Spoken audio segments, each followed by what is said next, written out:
సుందరకాండను ఎవరు విన్నా లేదా చదివినా శుభవార్త వింటారు. ఇంతకు ముందు అప్లోడ్ చేసిన వీడియోలు డిలీట్ అయిపోవడం వల్ల మళ్ళీ ఇప్పుడు అప్లోడ్ అనేది చేస్తున్నాం. ఇప్పుడు మొదటి భాగం ప్రారంభించే ముందు అసలు సుందరకాండ అంటే ఏమిటి అనేది తెలుసుకుందాం. శ్రీరామచంద్రుడి బాల్యము, విద్య, వివాహం గురించి రాసింది బాలకాండ. అలాగే సీతారాములు అయోధ్యను వదిలే వరకు జరిగిన కథను అయోధ్యకాండ అని, వనవాస విశేషాలను సన్నివేశాలను వివరించే కథను అరణ్యకాండ అని, రామలక్ష్మణులు కిష్కింద నగరంలో గడిపిన గాథను కిష్కిందకాండ అని, రామ రావణ యుద్ధాన్ని యుద్ధకాండ అని పేర్కొనడం జరిగింది. కిష్కిందకాండకు మరియు యుద్ధకాండకి మధ్య జరిగిన కథే సుందరకాండ. హనుమంతుడు సీతాదేవిని వెతికే కథ కాబట్టి దీనికి అన్వేషణ కాండ అని పేరు పెట్టొచ్చు.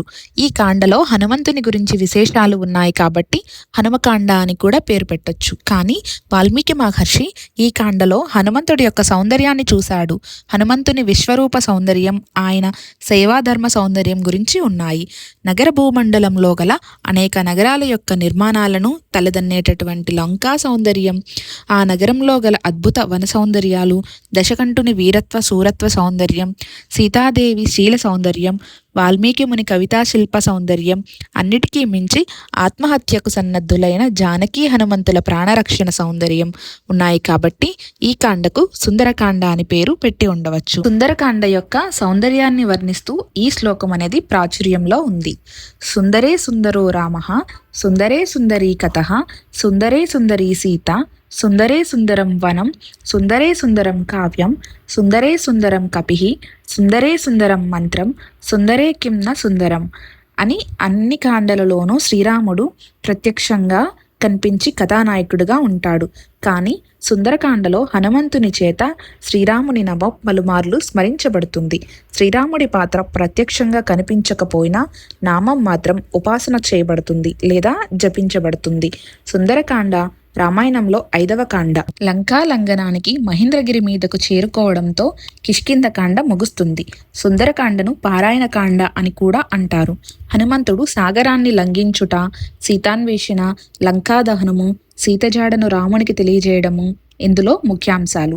కిష్కిందకాండ చివరిలో సీతాన్వేషణకై దక్షిణ దిశకు బయలుదేరిన బృందం ఎలాగో సాగర తీరానికి చేరుకుంటారు. 100 యోజనాల అవతల రావణుని నగరం లంకలో సీత ఉండవచ్చునని సంపాతి ద్వారా తెలుసుకుంటారు. కానీ సాగరాన్ని దాటడం సాధ్యమయ్యేది ఎలా అని హతాశులవుతారు. జాంబవంతుని ప్రేరణతో సాగరాన్ని తాను లంఘించగలనని హనుమంతుడు సన్నద్ధుడవుతాడు. అక్కడి నుండి సుందరకాండ మొదలవుతుంది. వీడియోని లైక్ చేసి జై శ్రీరామ్ అని కామెంట్ చేయండి. సుందరకాండలో మొదటి శ్లోకం. తతో రావణ నీతాయః సీతాయః శత్రుకర్షణః ఈయేష పదమాన్వేష్టం చారణాచరితే పతి. ఇది సుందరకాండలోని మొదటి శ్లోకం. ఏదైనా ఒక కార్యం తలపెట్టినప్పుడు ఈ శ్లోకాన్ని పఠిస్తే ఆ కార్యం విజయవంతమవుతుందని పెద్దలు చెబుతారు. ఇప్పుడు ఈ శ్లోకానికి అర్థమేంటో తెలుసుకుందాం. రావణాసురుడు అపహరించిన సీతాదేవిని శత్రుభయంకరుడైన శత్రువులను చీల్చి చెండాడగలిగిన సమర్థత కలిగినటువంటి హనుమంతుడు సీతాదేవి జాడ కనుగొనడానికి దేవతలు, గంధర్వులు సంచరించేటటువంటి ఆకాశ మార్గాన ప్రయాణానికి సిద్ధమయ్యాడు. ఆ కష్టసాధ్యము అసాధ్యము అయినటువంటి కార్యాన్ని సాధించడానికి హనుమంతుడు నిశ్చయించుకున్నాడు. ఇతరులు ఎవరూ సాధించలేని పనిని సాధించడానికి హనుమ కంకణం కట్టుకున్నాడు.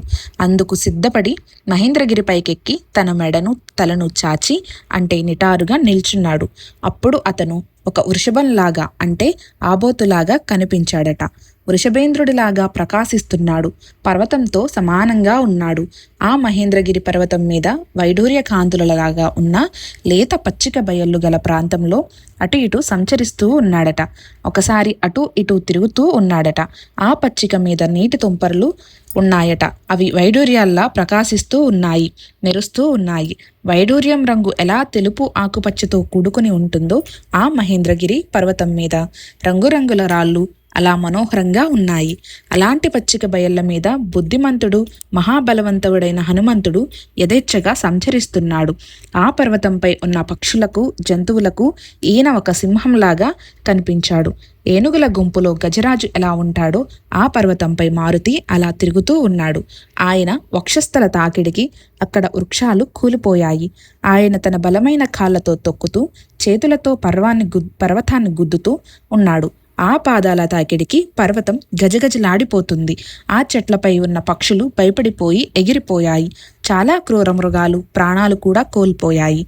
ఒక మంచి కార్యాన్ని ప్రారంభించేటప్పుడు కులదేవతలకు, గురువులకు నమస్కారం చేయడం, వారిని స్మరించడం ఆచారం. అలాగే హనుమ సూర్యునికి, ఇంద్రునికి, వాయుదేవునికి, బ్రహ్మకు, ఇతర దేవతలకు నమస్కరించాడు. ఆకాశంలోకి ఎగిరే ముందు తూర్పు వైపు తిరిగి తన తండ్రి వాయుదేవుడికి మరొకసారి నమస్కారం చేసి బయలుదేరవలసిన దక్షిణ దిశకు తిరిగాడు. శ్రీరాముడికి నమస్కారం చేసి తన శరీరాన్ని పెంచి పిక్కలు బిగబట్టి చేతులతో పాదాలతో పర్వతాన్ని గట్టిగా అదిమాడు. ఆ అదుపుకి పర్వతం ఒక్కసారిగా కదిలింది. ఆ పర్వతం పండ్ల చెట్లతోనూ పూల చెట్లతోనూ సువాసనలు వెదజల్లుతూ అతి మనోహరంగా ఉంటుంది. చెట్లపై ఉన్న పక్షులు ఎగిరిపోయాయి. చెట్లపై ఉన్న పువ్వులు అన్నీ రాలి పువ్వుల పర్వతంగా కనిపించింది. పర్వతంపై ఉన్న గుహలోని ప్రాణులు రకరకాల శబ్దాలతో వికృతంగా అరిచాయి. ఆ మహేంద్రగిరి పర్వతం మీద యక్షులు, కిన్నరులు, కింపురుషులు, గంధర్వులు, దేవతలు, నాగులు, కామరూపాలతో ఆ పర్వతం మీద అందరూ తిరుగుతున్నారు. వారందరూ కూడా పట్టుబట్టలు, చీనాంబరాలు ధరించారు. ఎన్నో రకాల ఆభరణాలు ధరించి బాగా అలంకరించుకొని ఉన్నారు. వీరందరితోనూ కూడిన ఆ పర్వతం దగదగ మెరిసిపోతుంది. జాంబవంతుడు మిగతా వానరులందరూ కూడా అద్భుతాన్ని, మహేంద్రగిరి పర్వత అందాల్ని చూసి మైమర్చిపోతున్నారు. అంత అద్భుతంగా ఉంది ఆ మహేంద్రగిరి పర్వతం. ఆకాశంలో విహరించే విద్యాధరులు వారి స్త్రీలతో కలిసి మధుపానం చేస్తూ ఈ పర్వతంపై ఆనందంగా గడపడానికి వస్తారు. ఆ విద్యాధరులు భయపడి వారి స్త్రీలతో ఆకాశంలోకి ఎగిరిపోయారు. హనుమంతుడు జడలు విరుచుకొని మహామేఘము వలె గొప్పగా గర్జించాడు. గరుత్మంతుడు ఏ విధంగా పామును విదిలిస్తాడో హనుమ తన తోకను అలా విదిలించాడు. ఎగిరే ముందు వానరులతో రామబాణంలా వేగంగా లంకానగరం చేరతాను. అక్కడ సీతాదేవి లేకపోతే అమరావతికి వెళ్తాను. అక్కడ కూడా ఆమె దొరకకపోతే రావణాసురుడిని బంధించి తీసుకుని వస్తాను. అవసరమైతే రావణుడితో సహా లంకాపట్టణాన్ని పెకలించుకుని వస్తాను. ఏది ఏమైనా పని నెరవేర్చుకుని వస్తాను అంటూ ఒక్క ఉదుటున లంఘించాడు. ఆ అదురుకి పర్వతం బీటలు వారింది. ఆ బీటల్లో నుండి నీరు చిమ్మింది. ఆకాశంలో మేఘంలా విడిచిన రామబాణంలా హనుమంతుడు వేగంగా లంక వైపుకు వెళ్ళసాగాడు.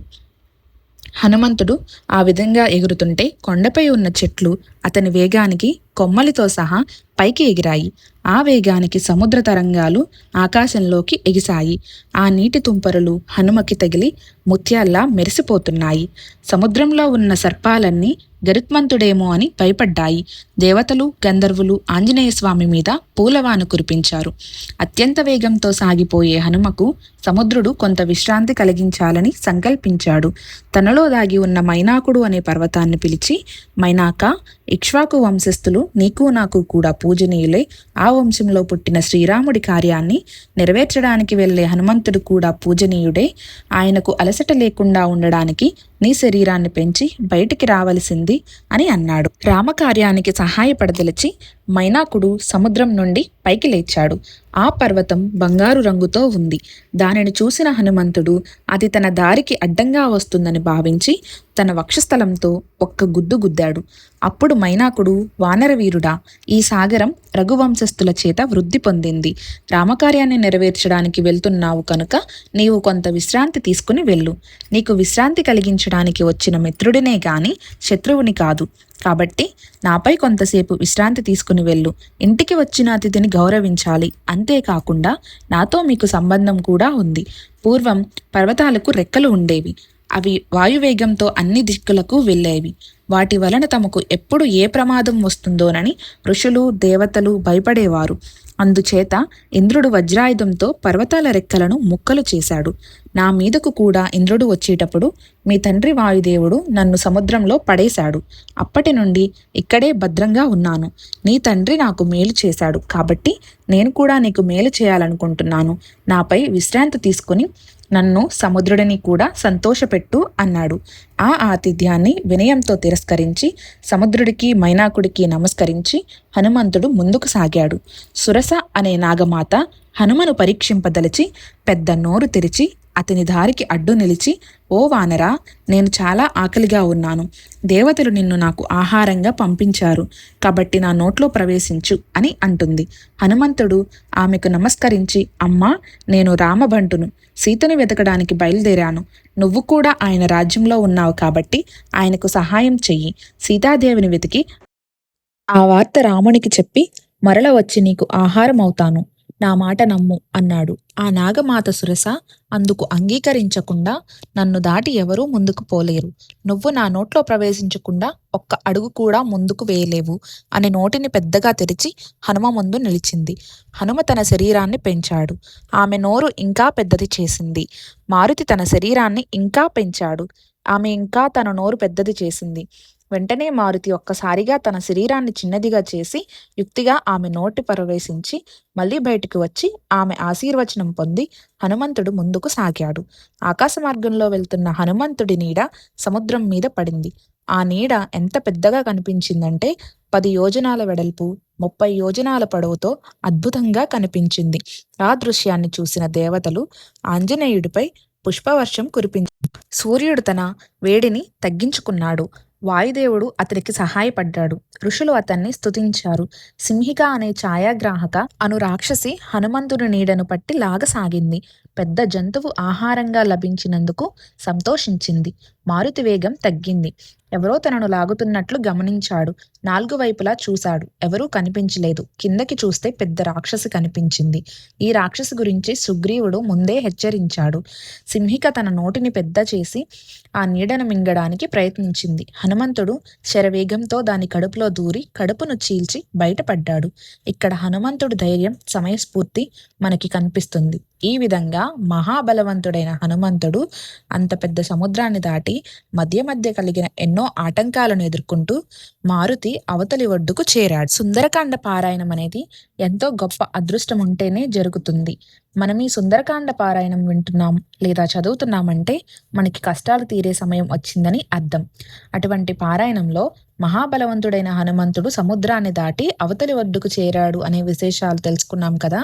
ఆ తర్వాత లంకా నగరానికి ప్రయత్నిస్తుండగా నగరాది దేవత హనుమను అడ్డుకోవడం మరియు హనుమ ఆమెను జయించడం గురించి ఇప్పుడు చెప్పుకుందాం. 100 యోజనాలున్న సముద్రాన్ని దాటిన హనుమంతుడు బాగా పెద్దగా పెంచిన తన శరీరాన్ని ఎవరికీ కనపడకుండా చిన్నదిగా చేసుకుని తన రూపానికి వచ్చాడు.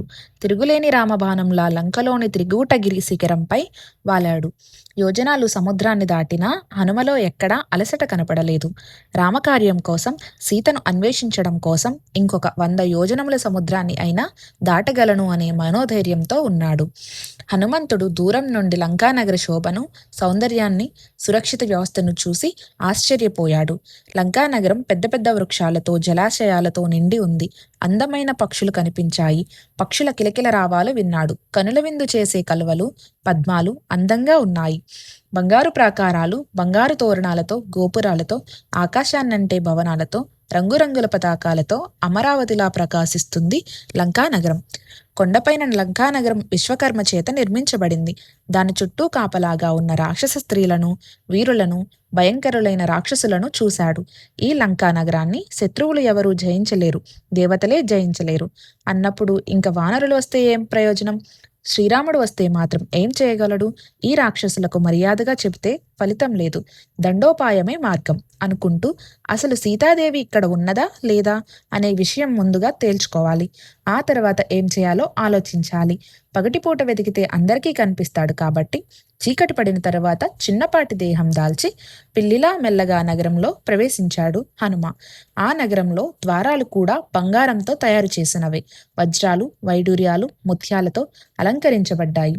ద్వారం వద్ద లంకా నగరాది దేవత లంకిని అనే పెద్ద రాక్షసి అతనిని అడ్డగించింది. ఓ కోతి, ఎవరు నువ్వు? ఇక్కడికి ఎందుకు వచ్చావు?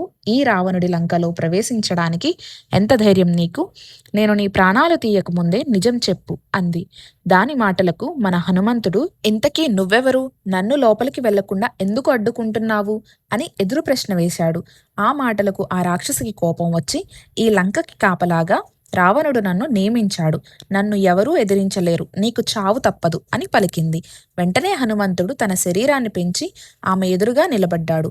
అందమైన లంకా నగరాన్ని చూద్దామని వచ్చాను. చూసిన తర్వాత వెళ్ళిపోతాను అన్నాడు. ఆ రాక్షసి హనుమంతుడిని తన అరచేతితో గట్టిగా కొట్టింది. హనుమ కోపంతో పిడికిలి బిగించి ఒక్క గుద్దు గుద్దాడు. ఆ దెబ్బకు అది నేల మీద పడిపోయింది. తర్వాత మెల్లగా లేచి అతడు కారణజన్ముడని, బ్రహ్మ చెప్పిన విధంగా లంకకు కీడు వాటిల్లనుందని లంకిని గ్రహించింది. ఓ కపీశ్వరా, నన్ను కాపాడు, నువ్వు నన్ను జయించావు. ఇంతకుముందు బ్రహ్మదేవుడు నాకు ఒక వరం ఇచ్చాడు. లంకకు ఒక వానరుడు వస్తాడు, నిన్ను జయిస్తాడు. ఆనాటి నుండి లంకకు కీడు మొదలైనట్లే అని చెప్పాడు. ఈ రోజు నీ దర్శనం ద్వారా బ్రహ్మ మాట నిజమైందని తెలిసింది. రావణుడు సీతాదేవిని లంకకు తెచ్చినప్పుడే లంకకు వినాశనం మొదలైంది. లోపలికి ప్రవేశించి నిర్భయంగా సీతాదేవిని వెతుకు అంది.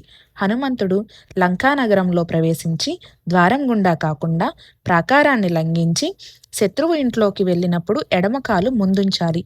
కాబట్టి ఎడమకాలు ముందుంచి హనుమంతుడు విశ్వకర్మ అపూర్వ సృష్టి అయిన లంకలో ప్రవేశించి సీతను వెతకసాగాడు. తర్వాతి భాగం 5వ రోజు పారాయణం ఆల్రెడీ ఛానల్లో పోస్ట్ చేయడం జరిగింది. తర్వాతి సుందరకాండ పారాయణం పూర్తిగా వినడానికి ఇప్పుడే ఛానల్ని సబ్స్క్రైబ్ చేయండి.